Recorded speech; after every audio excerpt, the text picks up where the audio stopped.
Watch him throw the ball, we gon' pick it off. You gon' let him hit the hole or you gon' cut it off. You gon' play through fourth and long or you gon' punt it off. Your defenders, heavy hitters, put your pads in. Don't be looking for the ref to throw no flags in. Keep the helmet on, keep your cleats tight. You the type to want to win by any means, right? You should look alive. This is Trap or Dive. Yes, sir. Welcome back to another episode of Trap or Dive Podcast. I'm your host of Trap or Dive Podcast, Mual.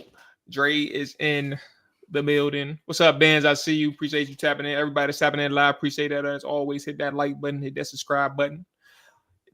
Excuse me. If you're on the audio side, hit us with a follow button.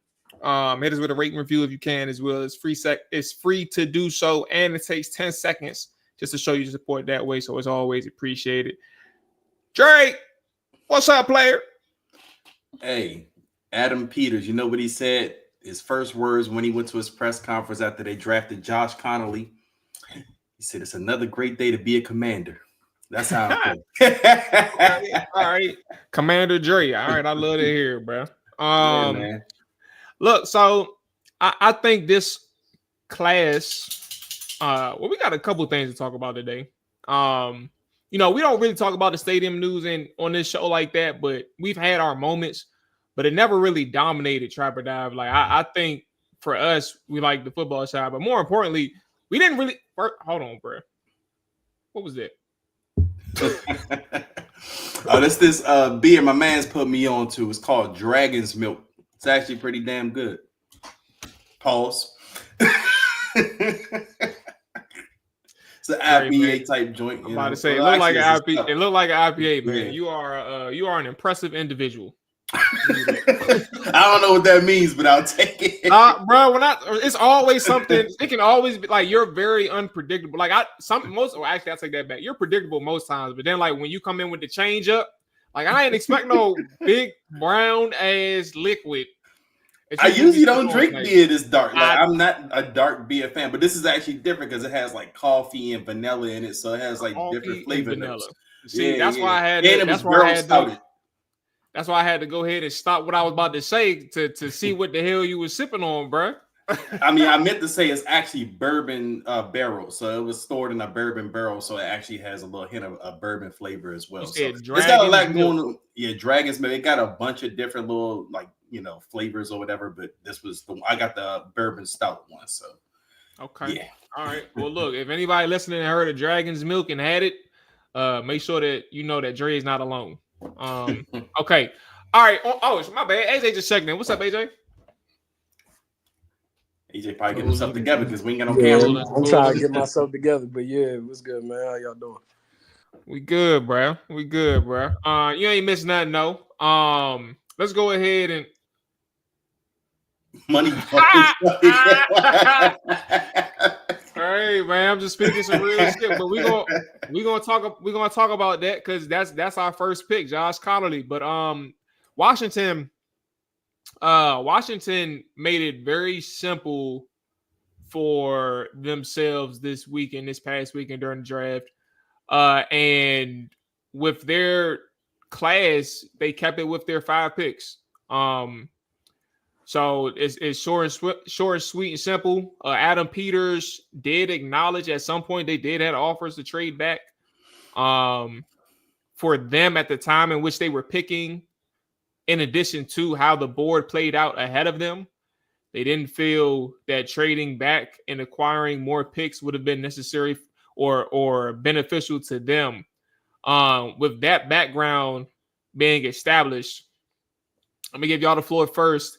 We can go pick by pick. It's only 5 of them, so we'll be okay. But in terms of like the overall approach for them, how do you think that they fared this weekend in your eyes? Well, I think the overall approach, we're starting to get tendencies from what this regime likes to do. Athleticism is definitely one of them. Like they are. This is the second year in a row they're near the top of the list or at the top of the list of the RAS score. So they're getting athletes. They also seem to like the older guys. Like, I mean, I noticed that, a lot of our picks are like 23, 24 years old. So guys that like Adam Peters actually mentioned this with the Trey Amos pick. He said a guy that got better every year. Like, they noticed their improvement. So they kind of, I guess, expect those things to translate and carry over to the NFL.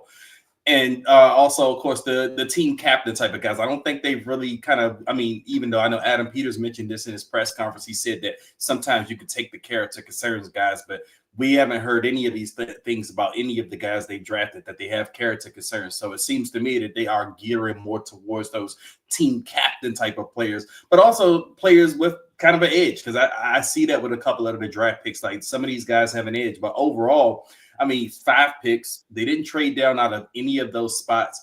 But none of those 5 picks I looked at and I'm like, man, you kind of question it. Like even last year you had, a pick or two. You're like, I don't know about that one. But every pick, even the 6th and 7th round picks, you're like, man, I get it. Like, I see the vision, even though they didn't end up with the edge rusher as a lot of fans wanted. But hey, they stuck to their board. Kudos to them. Time will tell if they're right, but they went with the guys that they had ranked highest. They didn't want to trade out of those spots. They didn't see edge rushers worthy of those over those guys that they drafted. So hey, man, like I said, I like the class on paper, but again, we got to watch these guys play and see how they develop. AJ, what you think about the overall vision or draft approach from the Commanders? I think when you look at it from an overall perspective, you have to add in the fact that they also got Marshawn Lattimore, they got a Laramie Tunsil, and they got a Deebo Samuel. So when you talk about this draft class, those... Bro, you better off cutting your camera off. I know it's blurry as a mug, dog. Yeah, man. Well, you got one of them old 2005 Nokia phones. Hey, bro, them motherfuckers. Them pixels, bro. It's clear on my end. It ain't clear. It's still blurry. Cut that off. It's still blurry, bro. I'd rather see the little gray man, the little gray man in the circle. I don't know. This going clear, but yeah. Either way, blurry still. Keep on trying, bro. You go ahead and let it go. Where are you at? You may not have like great service. It's probably bad. It's probably you ain't got no Wi-Fi. You ain't hooked up to the Wi-Fi, are you? Nah. let it go, bro. All right. So yeah, whatever the case is, y'all threw me off. But yeah, I guess when you look at it from an overall perspective, like you have to factor in the into the draft class that they also got a Marshawn Lattimore, they got a Debo Samuel, they also got a Lermy Tunsil, along with the first round pick, second round pick, and other picks. I mean, if we just focus on the rookie draft class itself, I'm not necessarily impressed with it from what was available on the board at the moments of picking the first round, then also second round. Um, but at the end of the day, they felt like those pieces were necessary to the puzzle of what they're trying to do. I think a lot of people focus on how does Washington go out and beat Philadelphia, but I think they're just overall trying to become a better team. They're not necessarily just focused on Philadelphia. And I think that going into this offseason, one of their priorities was fixing the trenches on both sides of the ball. And that's why maybe for us, we overlooked it as far as Connerly or whatever tackle being the first round pick. We all kind of focused on defensive back or a edge rusher. But for them, they pretty much have identified that O-line is extremely important to them. That's why they were interested in getting a Ronnie Stanley if he had came open, had become open, well, not open, but Hit the available during market. free agency. Yeah, if he hit the market, that's what made them swing hard for Lermy Tunsil, who was never publicly put out there to being available. You also look at some of the players that they signed before that moment of that trade or leading up to that. You also look at what they did on the defensive side, adding Kinlaw, Eddie Goldman, Wise, Jacob Martin, bringing Clelin Farrell back, and those other guys to go along with the masses releasing Jonathan Allen. So the trenches have been important for them, and they feel like they walked away with improving that. And, we just got to see what happens from there. I still believe that they need an edge rusher. I still believe that they need some more dynamic pieces on offense, but, they didn't prioritize it as we, or many of us prioritize edge and running back and maybe another threat at the wide receiver position. Yeah, I view like our biggest when we got off the stream on Thursday, we made our bets. And one of the words, the Adam Peterisms, was competition. And I think with your first two picks in particular, it matches exactly how they want things to play out at some important positions. And that's the competition standpoint. Connerly, I don't know. Now, granted, I would expect Connerly to play right tackle, right? Like I don't see many situations where him moving inside guard is like a good thing for him. Because he's a natural tackle. He's played left and right at Oregon. I would imagine him winning out would be him playing at tackle. But at the same time, like having as much top end talent, like starting potential talent at with your offensive linemen, having 6+ of those individuals there, one, it creates depth, but also you like your best five is literally going to be a strong five, and you can appreciate what you can put in front of Jaden Daniels, especially like even with the younger guys growing with like a Laramie Tunsil and a Tyler Biotis, right? And I think that's always going to be beneficial for the younger guys that's going to be on that offensive line, whichever way. I mean, even Sam Cosmi, like he's been around for a few years, but he can learn a lot from the veterans too. That's been in there a little bit longer than him. So I like Josh Connerly. Now the play. Excuse me. Let me rephrase. I like them going in the trenches. I said that Thursday. Like I don't care if you went offensive line or defensive line. That's what made the pick a B+ for me. Connolly, I understand if people argue or have an issue with the player, right? Like if you feel a certain type of way about the player, that's one thing. And I think because we're gonna go player by player, I'm not gonna go into my whole spiel right now, but that's how I feel about the first person, like tackle. I don't have a problem with them going trenches. But at the same time, if you want to talk about the player, it is what it is. Same thing with cornerback though. Like when you're talking about competition, like those are like the positions where you see they have a lot of names, they have a lot of people, they have a lot of bodies, but who is going to be your best 3 or 4? And I think adding Trey Amos to the pool, a person who slipped to the second round or failed to the second round, I actually want to put that in quotations because I also think, side note, when a lot of people look at draft classes or draft and everybody talk about the player who failed, the player who slipped to a certain round or to a certain team, like who knows? Like what if he just wasn't like on everybody's radar at the high end of a certain round? Like maybe he was right where he belonged. Maybe he was just right where he belonged. But I say that to say Washington was able to snag Trey Amos, who was a top rated cornerback in the draft. Is a good way to put it.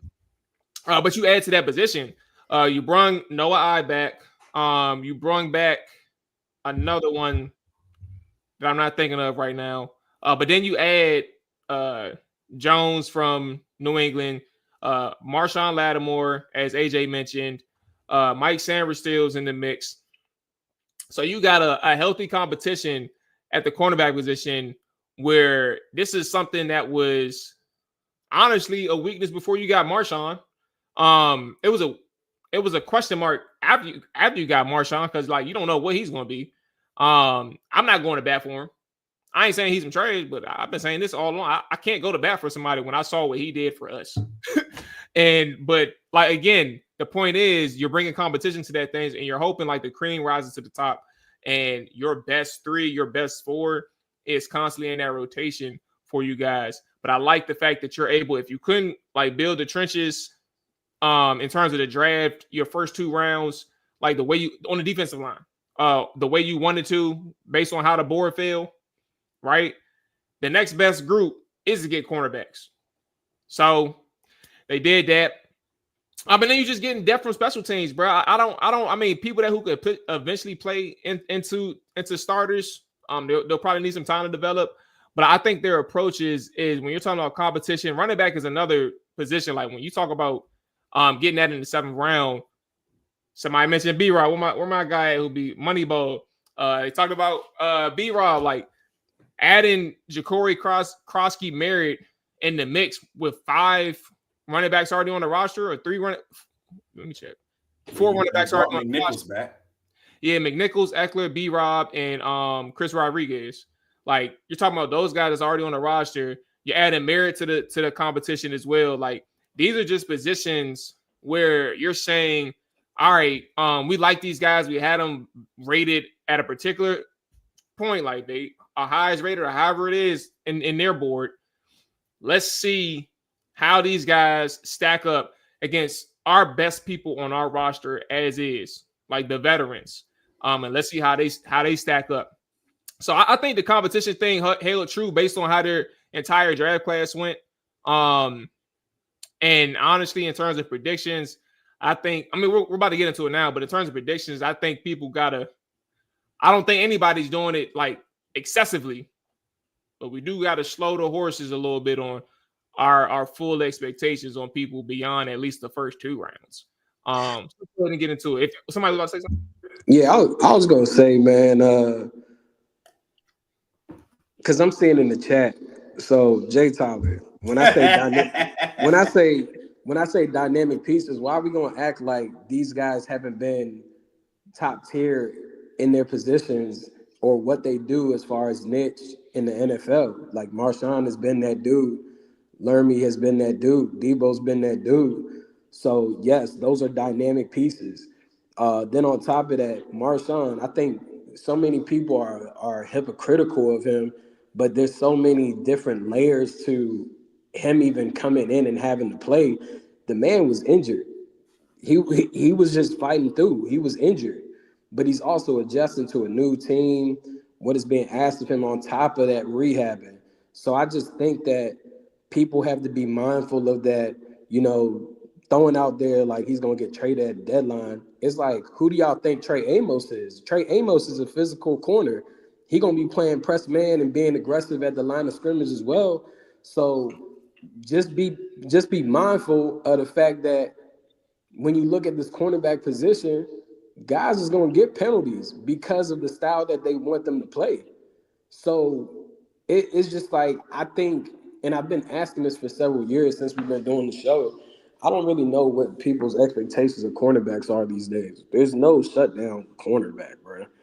Like, the game is very ticky-tack and called in favor of the offense. So you're going to get penalties. I mean, at the end of the day, if your defensive coordinator is telling you to get up in people's faces and press man corner them, there's going to be an opportunity for a ref to call something. So just understand that they literally drafted Amos to match the same energy as Marshawn Lattimore. Yeah, and AJ, with that, I agree. And it's some truth to both sides. I mean, I'm with Mual in the fact that, what we saw of Marshawn Lattimore last year is not going to cut it. It's not going to hold it. Like, that's not the guy we traded for. But Marshawn has a different reputation than that. In New Orleans, he had more of a better reputation. I mean, he also had the reputation of coming in with injuries. Maybe that changes. Maybe, an offseason, getting acclimated to his new team, his new situation. Also, a whole new division, a whole new different wide receivers to kind of prepare against. Now, he's facing A.J. Brown twice a year, C.D. Lamb twice a year, Malik Neighbors twice a year. So, maybe he studies more film. Maybe him being healthy gets him better. But I do agree with you, AJ, that Trey Amos was kind of, he's in that similar mode, like that type of quarterback, that press man guy, that guy that's up in your face. So I do think they drafted Trey Amos with Marshawn Lattimore in mind. Like, this is the type of cornerback that we expect. Like, this is the Marshawn Lattimore we expected last year. So I do think they have a specific type of corner that they like on his team. Yeah, I think there is an identity. That's another thing. I don't know, like, I got lost with the competition, or I got lost in the competition point, but I think, like, their identity is based in who they're drafting too, right? Certain type of profiles. You mentioned the athletes already. You get that with, honestly, damn near all of their picks. You get that in all of their picks. But at the same time, like, the profile of a person that they want at a particular position. Amos is, like, especially with the secondaries, like, your top two guys are on the physical side, right? And I think when it comes to other positions, like, the type of profile that they want just wasn't on this roster, right? And there's only like a small percentage of individuals who survived the cut, right? But majority of this roster did not fit what they wanted to do. So it didn't matter if you were a good player or not. Like, they were just gonna have to, doses, chuck them up. And like, I just think for this second draft class under Adam Peters, this is one of those ones where, like, you can kind of, like, see a clearer vision of exactly what they want at certain positions. And I think that's a good step. But I also think, let's go ahead and start with the first round pick. But I will say, just as a premise, like, at the end of the day, 2 draft classes, you ain't, from where they started, you can't fix everything in 2 draft classes. And that's not a deterrent on, like, how anybody should feel about this draft class. It's like, if they didn't come away with certain positions that you wanted, it is what it is at this point. You got to give it a couple more seasons. All right.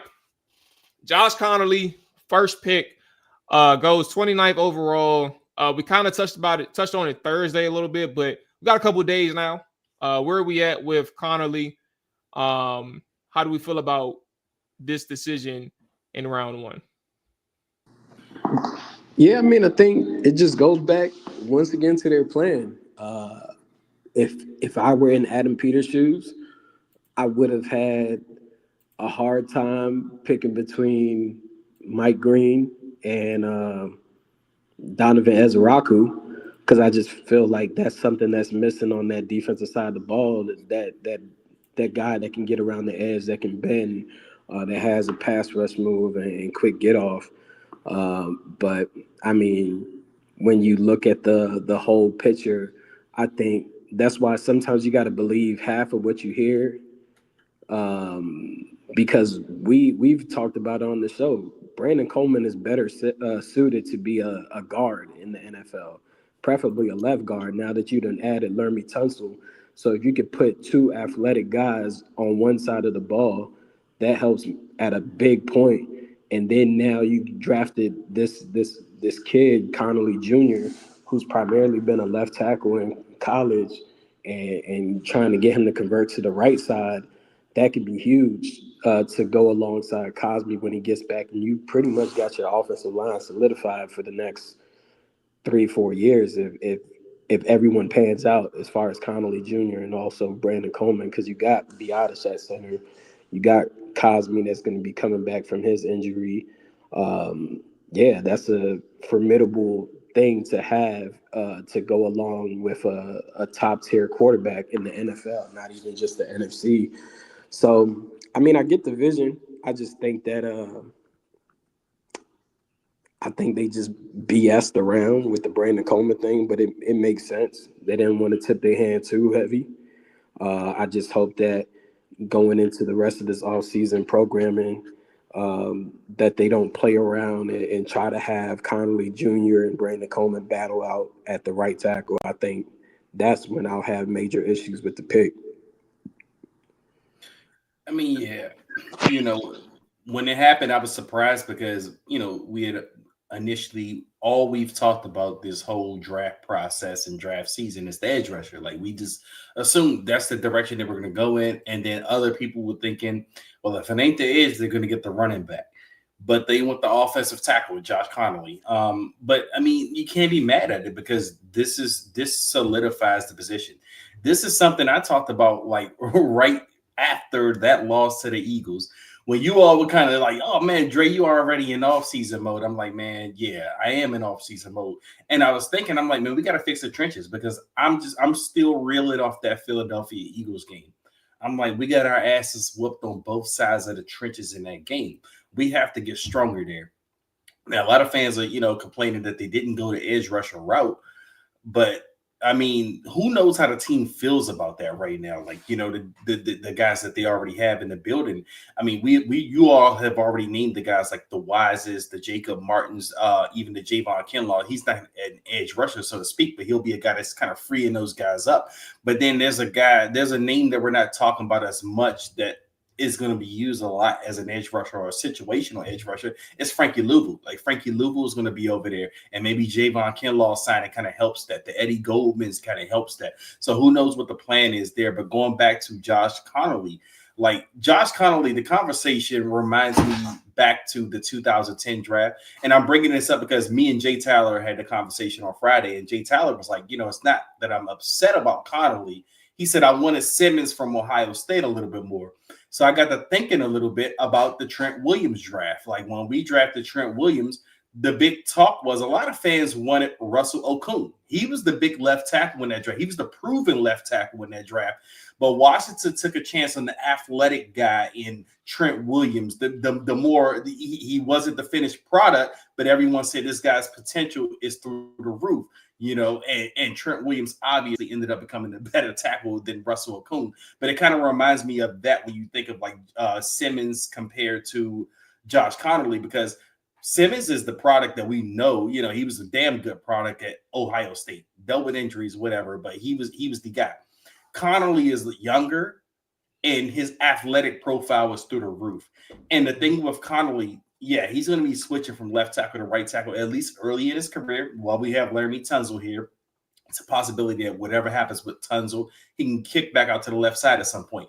But Connolly he is athletic as hell. And I do not think the transition is going to be as big as fans think. Like his athleticism, like you see the Josh Connolly challenge going out right now. Shout out to my man Deuce, Red Zone in the lab. Deuce a wild dude, man. I'm glad he got that started, man. That was really funny. You made me pull over yesterday, Deuce, if you're out there listening somewhere. But no, I mean, that just shows you pulled over to do the challenge? No, I pulled over to laugh. I was about to say. Yeah, I needed to laugh for a little bit because I didn't expect Deuce to get out and get out there and do that. Everybody keeps saying, AJ, do the challenge. I said, I'm too cool to be posting myself doing that. Yeah, I know how to jump up and get up like that, but why am I doing it? I'm too cool These to bones be doing ain't that, worked that much in a while. So this challenge, but I mean, no, it's just to show you how athletic Connolly is. Like, I mean, if you've seen that little video that Deuce got started with the challenge, I mean, that's his athleticism on display. Like, so to me, the left tackle to right tackle transition is not going to be as bad as some fans thinking. Like, fans like, oh man, he's switching to a whole new position. He has to learn this position. No, when you're that damn athletic. And also another thing, I don't know if enough people. He's played right tackle, so I'm so confused. Right. Like, I think fans he so said used certain. Yeah. Nah, he played right tackle at the Senior Bowl, but he ain't played right tackle in college. He played. No, he's had snaps at right tackle at Oregon. Like that's what I'm saying. It wasn't like he was 98% at left tackle, but he played right tackle. He's not like it's unfamiliar. He's played it. I think the Senior Bowl really helped sell them on the right tackle idea because that's primarily where they had him in the Senior Bowl.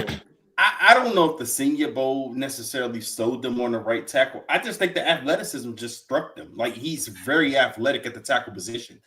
So you look at that as a transition. And so I was just gonna say like I think the main thing with that is whether he played left or right.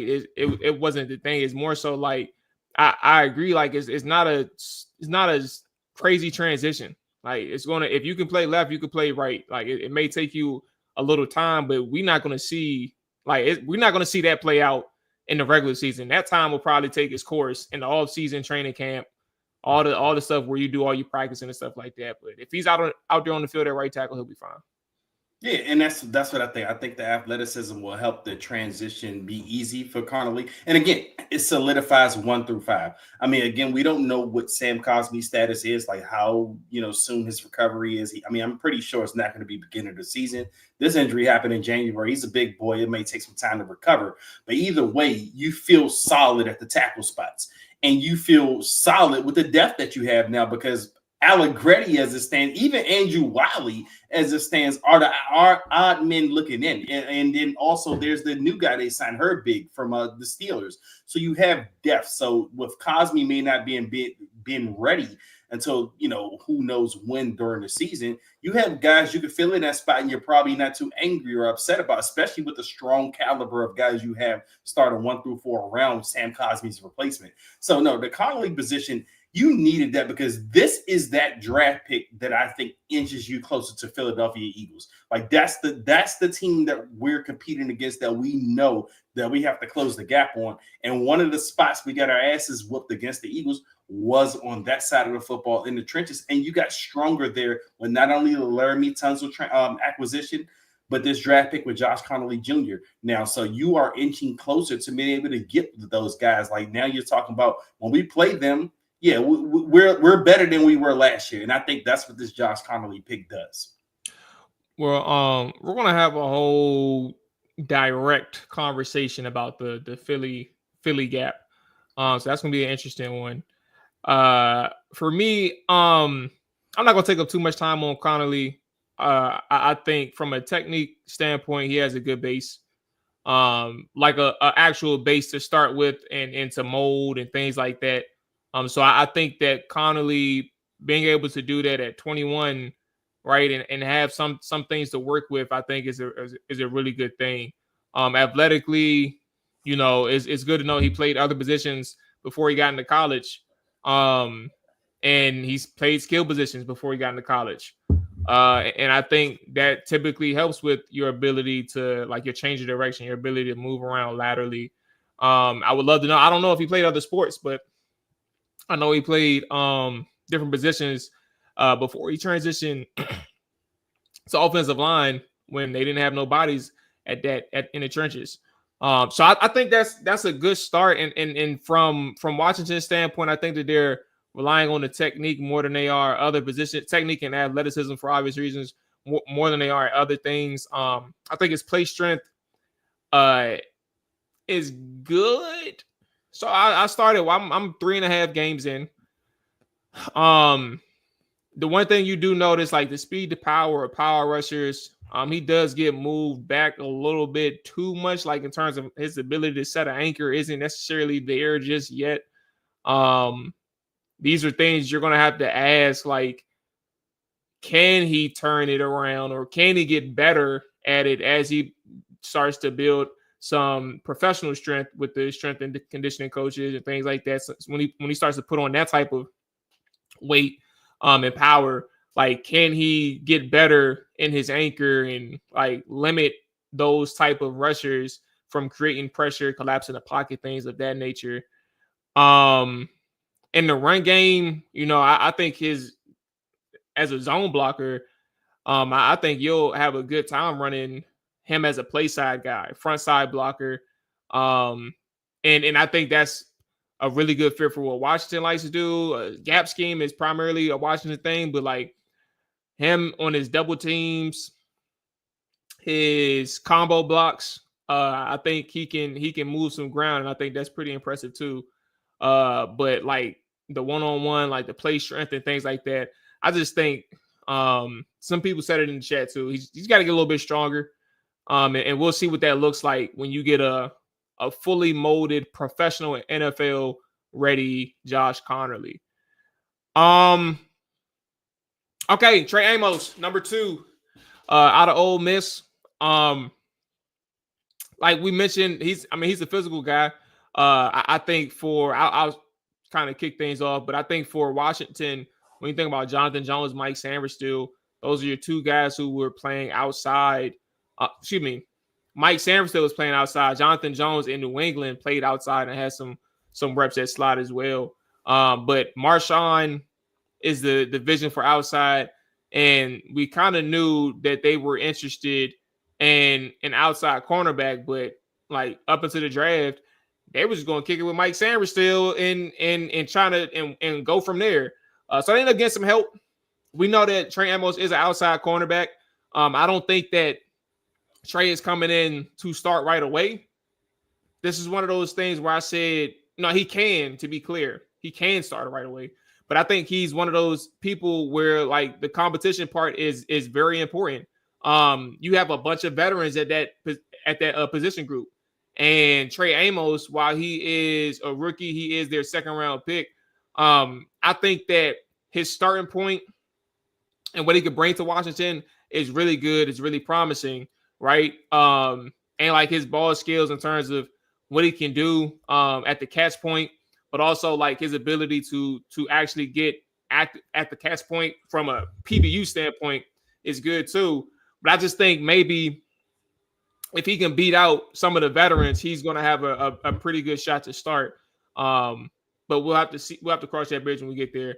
I'm cool with the pick. I think that if you can get your best 2 or 3 or even 4 out there on a given play, that's a strength for Washington. So Amos, cornerback, I'm cool with that. I would have loved to see what Washington would have did if they had Mike Green on the clock. On the board by the time that their pick came at 29 or 61 for the second round. Mike Green came 2 picks ahead of them at 27 or 59 to the Baltimore Ravens. Yeah. Now, I love the Trey Amos pick because I do feel like this was the prototype of the type of guy they're looking for. I mean, obviously, you traded for Marshawn Lattimore. I mean, it was a little shaky season last year, but I feel like this is like the ultimate guy. Like they want this physical guy, this sticky coverage guy. Like every time I seen Trey Amos, Like one of my favorite games I watched of him was the LSU game, obviously, because LSU's offense is always good. And I just saw the coverage was sticky every time. And it's sticky without kind of the penalties, so to speak. Now, who knows how that's going to get called in the NFL? It could be a little bit different. He played in the SEC. They give those guys a little bit more leeway to play physical. But either way, you just love that he's usually there. Like he's always right there around the ball. He's with the wide receivers. And this is also, adding something to the cornerback room that you needed, because as it stood, you had Lattimore, you had Sanderson, you had Jonathan Jones. Like Lattimore to me is the guy you're going to put on the outside. He's the guy that, has a little bit of size to him, so he can, kind of get some of the bigger guys. But then you worry a little bit when you have the Jonathan Jones and the Sanderson, because it's like, all right, we got a bigger guy on their side. These guys are a little bit on the smaller side. They're not really great dealing with bigger guys. I thought Sam still kind of struggled a little bit with bigger guys. And we've all been kind of talking about this. Like we kind of want Sam still to move to the inside.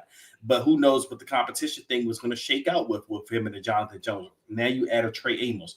Trey Amos brings size to the cornerback room. I mean, he's not he doesn't have that big grown man frame yet. I mean, he still has to get a couple more pounds on him, but he has the height. He's almost 6'2". He's about 200 pounds. 6'1", 190. Yeah, he's going to put on some more pounds as he gets older. I mean, as he matures, the body matures. So the frame's going to be fine. Like he's going to be able to take on some of those bigger receivers. I mean, again, we play the A.J. Browns. We play the C.D. Lambs a lot. We play those twice a year. So you bring Trey Amos in, and I don't know if he's going to start, but like you said, Mual, competition. Like that's another thing he brings to the room. Like I mentioned on Twitter earlier this week, Noah Igbenogany, he was our third cornerback last year. He was the nickel cornerback last year. I mean, Mikey Sanderson had to play on the outside pretty much. Noah I's back, but Noah I, as it stands right now, is your fifth cornerback. So you have a crowded cornerback room, and I think that's a great problem to have at this point. Obviously, you want Trey Amos to start, to make a name of himself, and you don't want that to be a wasted draft pick. You want that second-round pick to kind of show out. So ideally, he's starting at the year. Ideally, you have Amos, you have Lattimore on the boundary, you have Sanders still in the slot, and you have Jonathan Jones as a veteran presence and a great depth piece to your corner room. And you have Noah I, who started a lot of games last year as your fifth cornerback. So now you can afford the injuries. Like if Marshawn Lattimore is going to, continue his kind of pattern of being an injured cornerback, you're not even upset now, because last year when the injury happened, we were so goddamn worried that we were going to have to play Ben St. Juste or Michael Davis at cornerback. You're not going to have that problem this year. Like this year, now you got 5 guys that you feel comfortable with. Like obviously some guys are going to be better than others, but now you feel comfortable with any of those guys having to step in at any point this season to show up. So Trey Amos is a pick. Again, I expect him to eventually get that starting spot, because you don't have that size outside of Marshawn Lattimore in the cornerback room. And I just think it just makes that whole room better. And not even just that room. It makes the pass defense better, to the point to some fans are like, oh man, what are we going to do in defense? Well, you wanted a cornerback, right? Now we got another cornerback, a young cornerback as well. And this is a potential number 1 cornerback in this league, in my opinion. Yeah, I think just already knowing the draft class going in, I think Washington was pretty much stuck at 61 and having to take Trey Amos. I mean, the board was not looking good at the time of their pick, even though guys fell in the draft. So I felt like they were in a position where they had to kind of take Trey Amos. I mean, the Mike Greens of the world, the Donovan Ezrakus, the Andrew Mabuka. Yeah, this was the round of the edge rushers coming off the board. Yeah, Landon Jackson is gone. Princely is gone. David Walker is gone. Nick Scorton is gone. Who else? Oladejo, UCLA. Oladejo's gone. I said Travion Henderson, right? Junkins was gone. What was it? Dylan Sampson was gone. Will Johnson fell to what, maybe a couple picks before 15, Cardinals. Yeah, a couple picks before that. So you literally were stuck with having to take a Trey Amos in a sense, because nobody was available of substance, in my opinion. And depending on how they had their board set up, So, I mean, you took him out of necessity because the board just played out that way. Unfortunately, that Samson wasn't gone yet. Oh, okay. You Maybe said I. Dylan Sampson. Yeah, was he a third round pick? I thought they I'm took two. checking I now. thought the Browns took two running backs in the second round. Samson went like 4th round. Oh, you did? Yeah. Okay. Oh, that's a good recall because I'm looking. Yeah, he went 4th round to Okay, Cleveland. so that's my bad. But I mean, yeah, the run of defensive ends happened, so you're pretty much stuck with taking Trey Amos. I think he could be a solid player. Am I going to sit here and say he could be a number one corner? I don't know that yet. I think with the physicality standpoint, you also want to see him play the ball better as far as making interceptions. He's solid at playing through the hands and contact or whatever and getting PBUs. But I mean, I just think that they needed someone else in that cornerback room. You just hope that he can learn.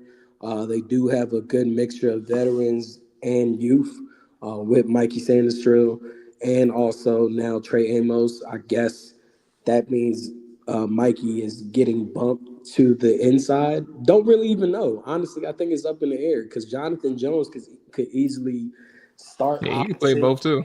Yeah, he could easily start opposite of Marshawn, or either Mikey can play opposite and Jonathan can get bumped to the nickel, or Noah could be the nickel. You just really don't know. So I think that's going to be a fascinating headline to look forward to when it comes to mini camp and training camp.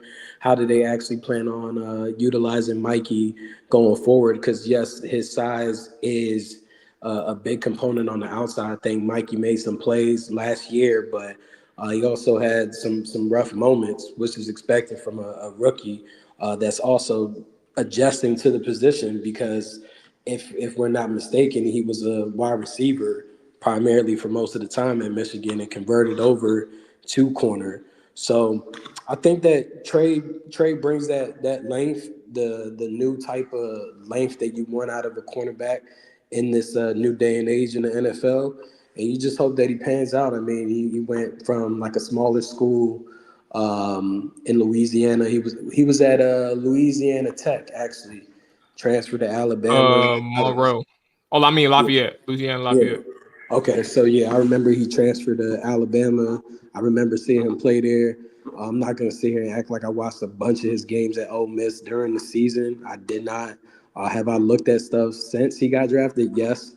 But yeah, you just hope that everything pans out, man. I think on that back end, everything starts with that pass rush too. But at the same token, if they're allowing those guys to play bump coverage, it should slow down the passing attack some to help those guys get to the quarterback. But at the end of the day, can you run with them boys and can you turn your head around to make a play on the ball? Jalen Lane, wide receiver, Virginia Tech. This is like the athletic speed guy that Washington was hoping, fans was hoping Washington was able to snag in the off season, whether it was free agency or the draft. They got one. A 4.34 40. 3 years at Middle Tennessee State, goes to Virginia Tech. Puts up some decent numbers in a very shaky offense. What do we think about Jalen Lane? Hey, weapon. I mean, jackknife in a sense. I mean, this is a guy you can kind of, when you look at his tape, this is a guy with the ball in his hands. He's very dangerous, and I love adding those type of players to the roster. Kind of to the point where, and Jay Tyler might get a laugh out of this. What's my man? I'm trying to think about the guy from UCLA that we always said, man, if he gets some, he might actually be something, an explosive guy. The little wide receiver. Kaz Allen, that's him. Yes. So I think this is the legitimate version of Kaz Allen in a sense, Jalen Lane, because you can literally put him out there at the punt returner. I don't know if they'll put him out there at kick return. Yeah, I don't think Jalen got 7-inch hands either. Yeah, that's true. Like 8-inch. Motherfucker dropping everything.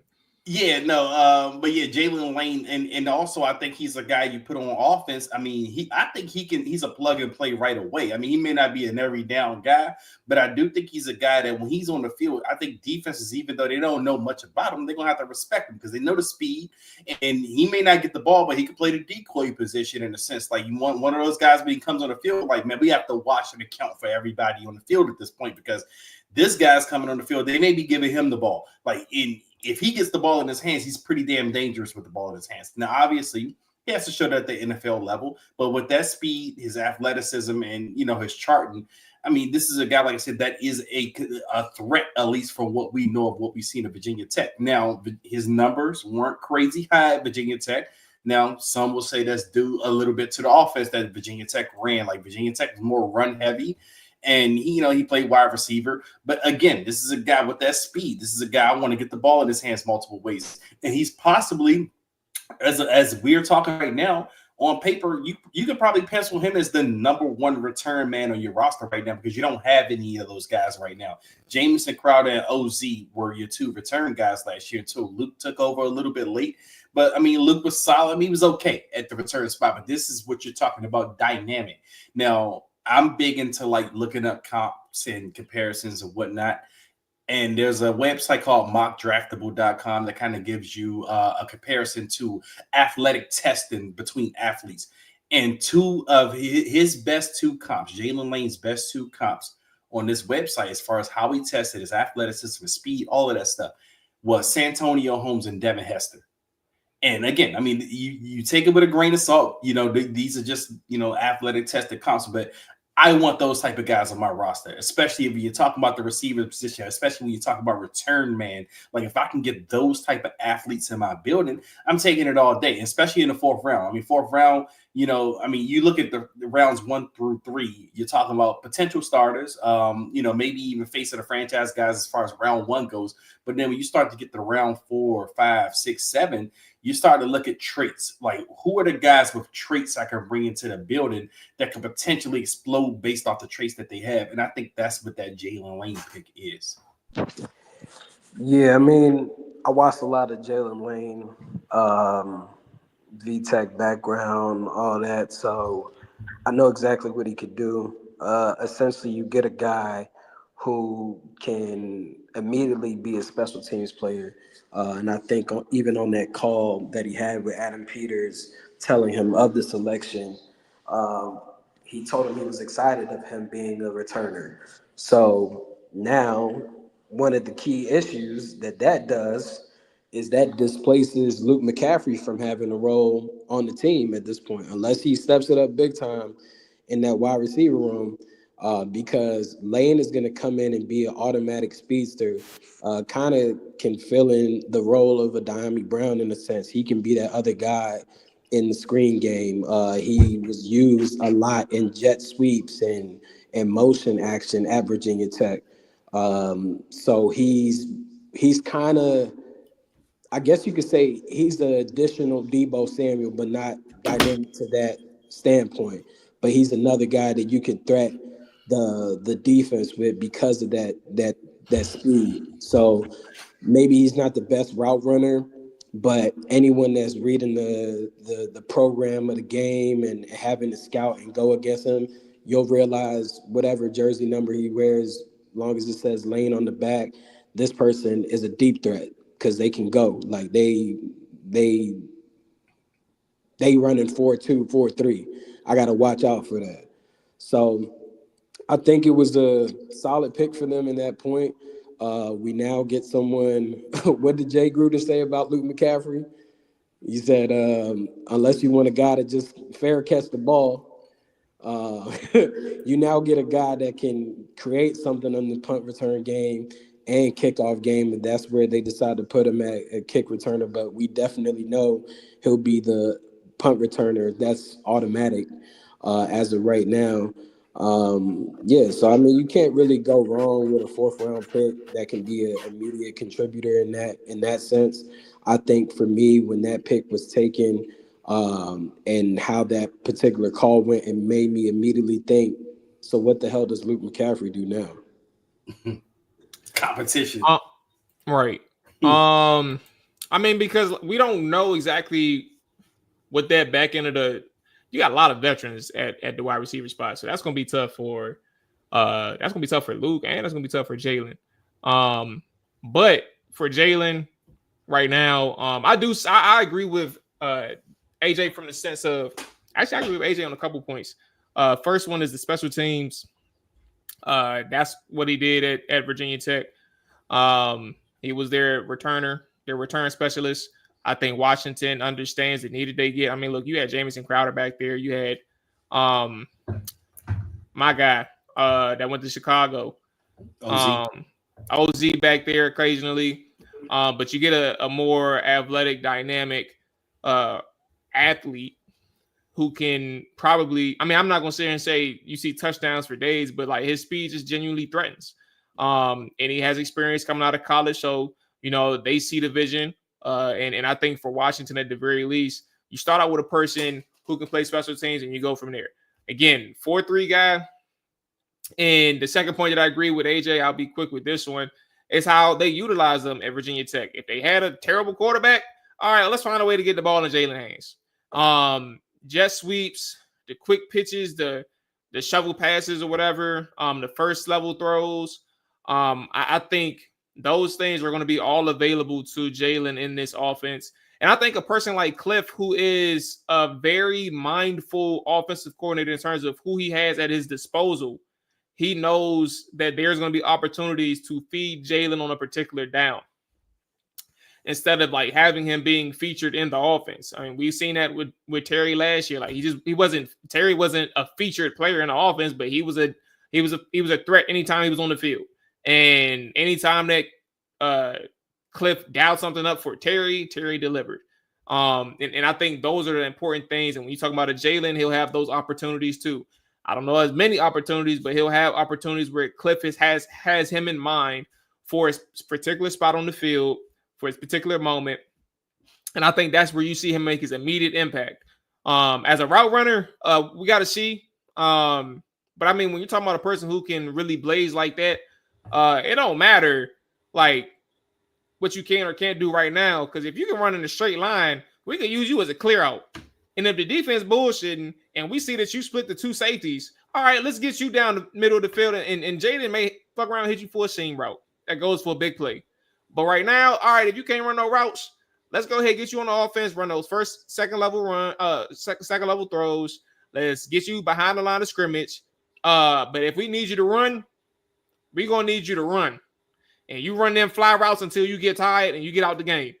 So that's cool. I'm cool with Jalen. We'll see where it goes. His 4th round pick. He's an athlete, and, you know, we'll cross that bridge when we get there. For time purposes, let's get to round 7. Because we can all imagine Kane Madrano right now. I mean, he's behind Bobby Wagner, Frankie Louis, Jordan McGee. Maybe Dominic Hampton. Maybe him too. We could kind of. I mean, he's an athlete, another athlete, 4'4", 40. He's a hybrid. He plays safety. He was a former safety. So yeah, but he also, speaking of position switches, he actually came from receiver and he switched to linebacker in college. But I say that to say, I think we can all agree right now, he has a ways to go in terms of climbing the depth chart, but he is a special teams guy at the very least. I think we can add a quick tidbit. He has somewhat of an advantage because he already had been coached under Ken Norton Jr., who is a linebackers coach. So he already knows the expectations of what Ken wants from that position. And I want to say Ken might have been the defensive coordinator over there during the tenure that they were together at UCLA, just to add that in there real quick.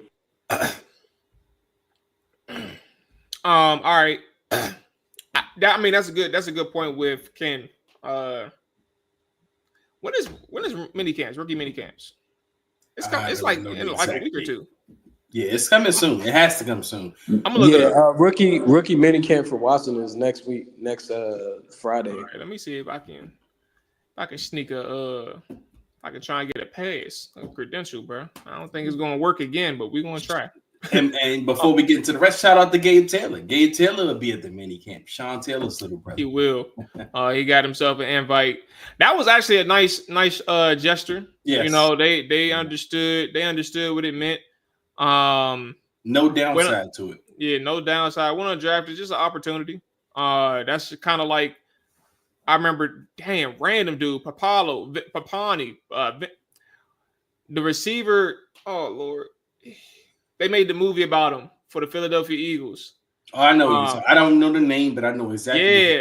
Yeah, I was actually, the last time I was credentialed, I was actually covering the Dwayne Haskins minicamp, and he was a receiver out there, and he got pretty famous off of for 10 seconds. But yeah, he did his thing out there. I think he got a touchdown pass from Dwayne Haskins. Anyway, round 7, Ja'Cory Krosky-Merritt, running back out of Arizona. He played one game this season, but in his final year in New Mexico, he rushed for 1,100 yards and 17 touchdowns. Ran a 4.4 at his pro day, 4.45 at his pro day. And he's in the mix now, as we mentioned, with B-Rob, Austin Eckler, Jerry McNichols, and obviously Chris Rodriguez. Where y'all at with Krosky-Merritt? Look, I'll take the first stab at this because this is probably my favorite pick of the draft is Ja'Cory Krosky-Merritt. And this was a guy I had kind of talked about 2 weeks before we even drafted the guy. I looked at the top 30 list. I was going through the top 30 list of the guys that the Commanders had brought in, and he was a name, I said, I don't know much about him, but let me look and watch a bit of him because he's at the running back position. Obviously, we're looking at running backs, and I looked at him like, man, why is this guy not being talked about more? Like, I'm just looking at him like his tape looks really good. Then I realized, okay, he had eligibility concerns at Arizona. He only played that one game, which was a big game, by the way. His one game in Arizona was a big game. I think he averaged like 7 or 8 yards a carry in the game, had over 100 yards rushing in the game. But his season in New Mexico prior to Arizona, huge. I mean, the dude to me, I feel like if he played a full season in Arizona this year, we're talking about likely a second or third round guy. And that's me going on record. That's just my specific opinion. I mean, someone else may feel different. That's fine. But I think this is a guy, if he played a whole year at Arizona, he's going second or third round. I mean, look what he did in the East-West Shrine Bowl. He was the MVP up there. Like, the guy's hungry. He's ready to go out there and do what he does. I mean, one thing I like about him and that I'd like my backs to have is that one cut ability, like that vision, that one cut. Like, I'm going to make this one cut. And when I do make this one cut, I could possibly take it all the way. I mean, he's not necessarily, the huge home run threat as some of the other backs were in this draft when you think about like a Travion Henderson or something. But he's a guy that can definitely build up that speed and take it to the house. I mean, one of the knocks on him is he kind of runs a little bit too tall, but I do think he runs with a little bit of power too. So no, this is a guy I definitely see as kind of a, and this is cliche. A lot of people say it, but I think this is the true definition of a steal because I just think that this guy is not there if he plays the full season in Arizona. And obviously they liked him. They brought him in for a top 30 visit. And I'm glad they went out and got this guy in the 7th round because I do feel like there's something there with him. Yeah, I actually like I saw some of his somebody put it some clip of his film from New Mexico. And it's impressive. Like, I think the juice that he provides is he's an elusive player. And when I define elusive, I'm more so talking about not necessarily like super shifty and like hard to tackle like on all 3 levels, but at that first level where I think is most important to maximize your yardage, I think he can really make that first defender miss.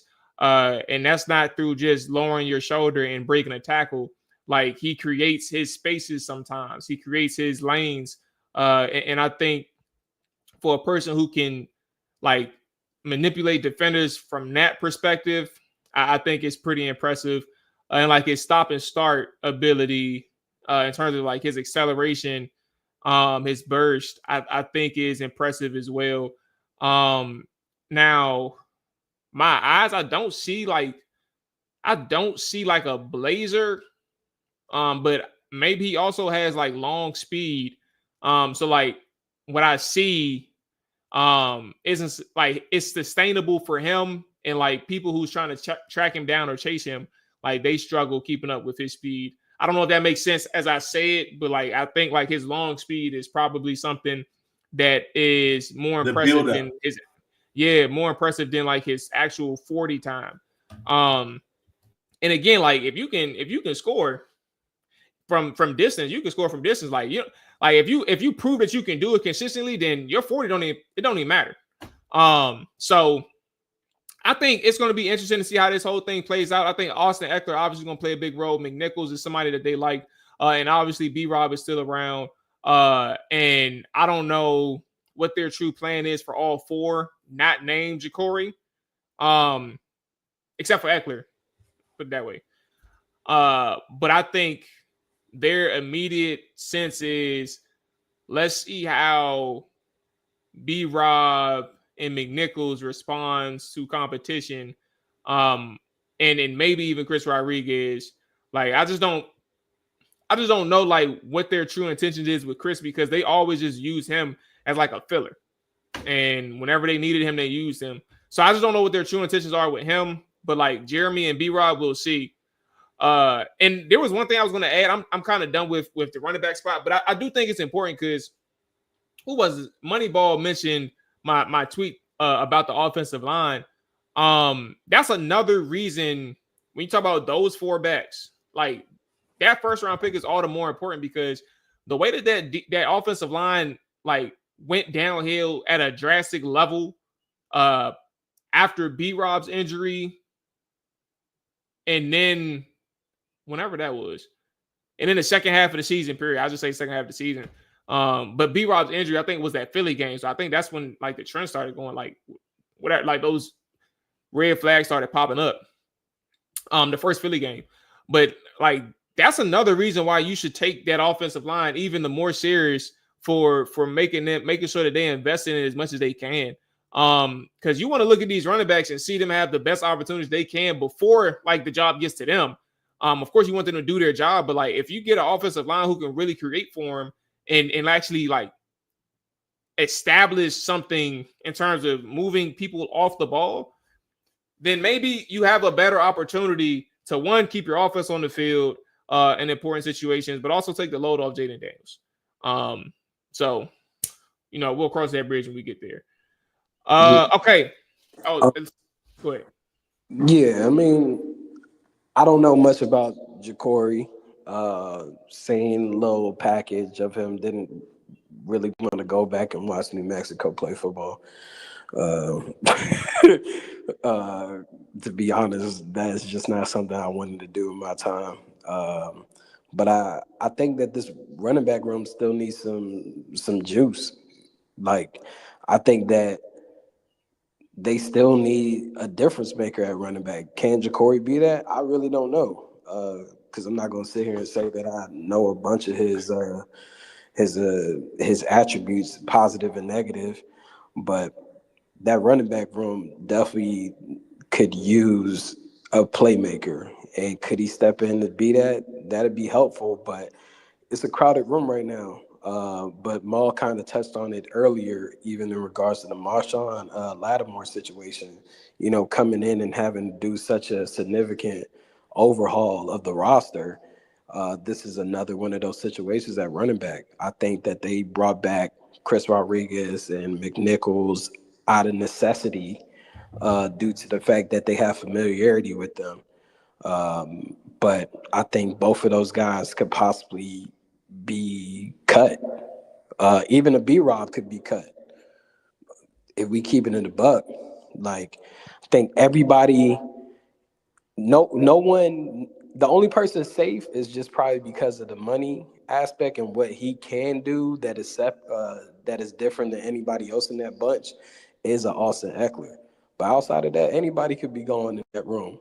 Like, you said that like that's breaking news. I keep telling. I told Dre like everybody's replaceable in that room, bro. That's what I said. I brought the question to y'all months ago about B-Rob. Yep, that's your guy. I asked. I don't know what that means. I asked y'all if he could get cut. I would get rid of him. Like, I don't think you said that in the moment though. I don't remember exactly what you said because I think we all been focusing on the fact that we thought that they could definitely improve at the running back position, and I think we thought that was going to be the case earlier in the draft, but it didn't happen. So, what about Nick Chubb? I mean, I've been seeing his little workout videos out there. I mean, what about him? is it possible? I mean, is it a possibility? What about him, Dre? Washington might bring him in. I mean, he looked like he might be recovering from that injury. I'm just saying. The only veterans I could see them bringing in at this point is like a Von Miller or Zadarius Smith. Like, because I think for Chubb, even for Chubb's sake, he would be like, this is a crowded ass running back room. You feel me? Unless they cut B-Rob, like you say. Yeah, unless they cut B-Rob, which, I mean, I don't really know. I think that B-Rob kind of fell out of favor within the coaching staff at a certain part of the season, but at the same time, guys in the locker room love him. So they'll give him another shot. But I mean, when you bring a running back of this nature of Ja'Cory on a 30 visit, mind you only have 30 players that you can meet with. And you took the time to bring that person in and they fell to the 7th round, you thought that they might even go sooner than that. So I would love to have a Nick Chubb because at the end of the day, some people might say that he didn't look the greatest coming off his injury. I felt like he still looked solid and he still got the vision. That's the main issue with B-Rob. B-Rob lacks the vision and he dances too much. So if you can get a running back that can run in between the tackles, especially with Jaden playing out the pistol or whatever and the defense having to respect his running ability, that's a game changer for Nick Chubb. He's running downhill. All right, let's be. I literally got a couple more minutes. Let's kind of hit our high level points on the RFK news. We can talk about next needs in the Philly Gap next show. That'll give us a good amount of time to talk about it. Probably get an expert in, see to get their thoughts on, or maybe local guy for their thoughts on the draft too. But RFK thoughts. Let's kind of get our high level points in and get up out of here. Hey, they brought the team back. Well, at least they have a deal in principle to bring the team back home. It's where they belong. The only thing I'm a little bit worried about is the council people that sit on the DC council board that are not from DC that want to make decisions like this is the city that they grew up in, the city that they, shed blood in, shed tears in. No, these people just went in here. They came here. They got careers. They're sitting on a political board and they're acting like they want what's best for the city. No, you don't want what's best for the city. You want what's best for whatever is going to be benefiting you for the future. So they're going to have to negotiate with these people. There's 13 council members, I believe, and they need 7 votes. But other than that, everything sounds good, man. I want to see more renderings. I mean, I've seen the one little one with the Capitol that's going to be through the background or whatever. But you had Roger Goodell there. You had all the big hitters there, Riggo, Darrell Green, Joe Gibbs. Everyone's there. Everyone's excited. It's a great thing for the city. And I really hope this thing comes to fruition and we start getting this stadium deal ready, man, because I'm ready to start attending some games in a great atmosphere. And I would love to attend a new RFK Stadium 2.0. Yeah, man. I mean, I think it's huge for the fan base. I'm not necessarily in favor of returning to RFK. I just think that the traffic is going to be insane. Yeah, Metro. But, I mean, being a local DMV guy, bro, I ain't took the Metro in 2 decades plus, bro. Bullshit. That's how I get to work, bro. Yeah, I love it. I mean, at the end of the day, yeah, I know it's convenient. But it's convenient. Yeah, convenient for a lot of people. For my personal taking, if I ever go to any sporting events, I always prefer to drive or car service. I'm not Metro accessible type of guy when it comes to that. But, at the end of the day, if they can truly bring these opportunities for the community, when they say affordable housing, kind of question that aspect because what is really considered affordable in the DMV? But at the end of the day, it's amazing for the fans. Amazing that Josh Harris, Mitchell Rails, my bad, and the other guys were able to get this completed in such a short amount of time of being able to have the access of doing so.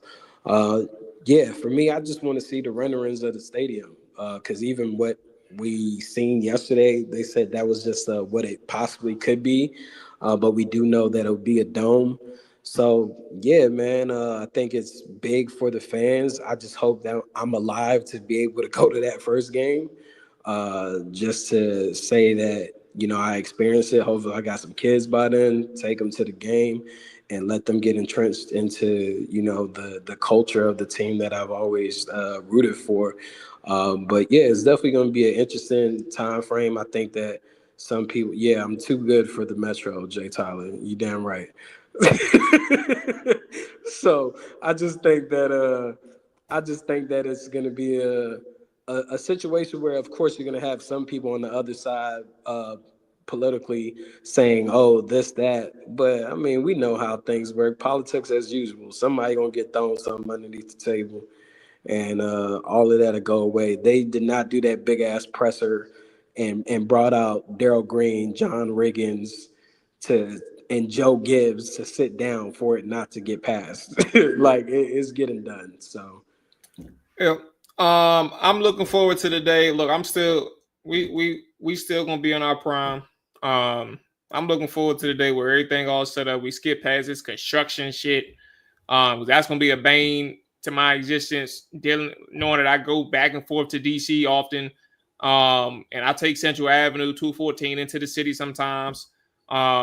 Look, I want to skip past that construction. I want to get the restaurants to the stadium area with, so I can just figure out what I'm about to drink before I go into the stadium and turn up and get a Commanders dub. So that's my high level thoughts. You already hit the main thing, so I ain't got to reiterate what you all said.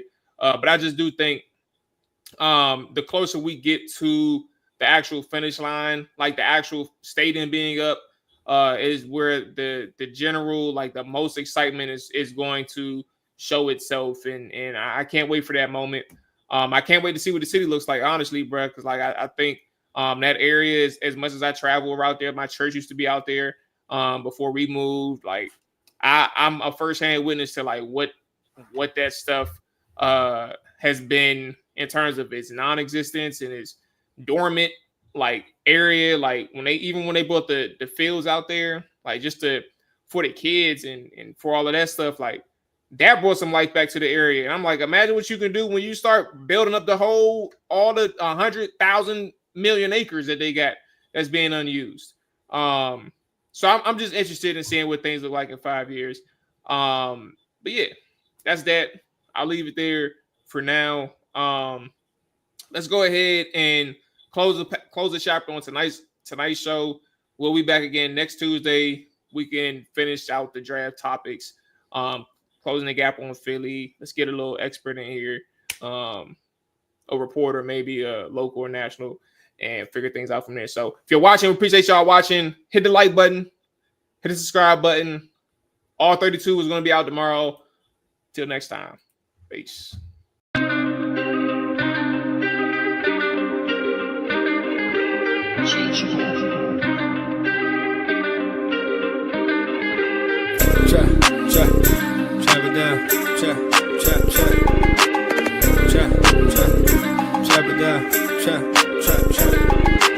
Chop it down, chop it down, chop it down, you gon' chop it down. Chop it down, you gon' chop it down. Down, set, watch him throw the ball, we gon' pick it off. You gon' let him hit the hole or you gon' cut it off. You gon' play through fourth and long or you gon' punt it off. Your defenders heavy hitters, put your pads in. Don't be looking for the ref to throw no flags in. Keep the helmet on, keep the cleats tight. You the type to want to win by any means, right? You should look alive. This is Trap or Dive.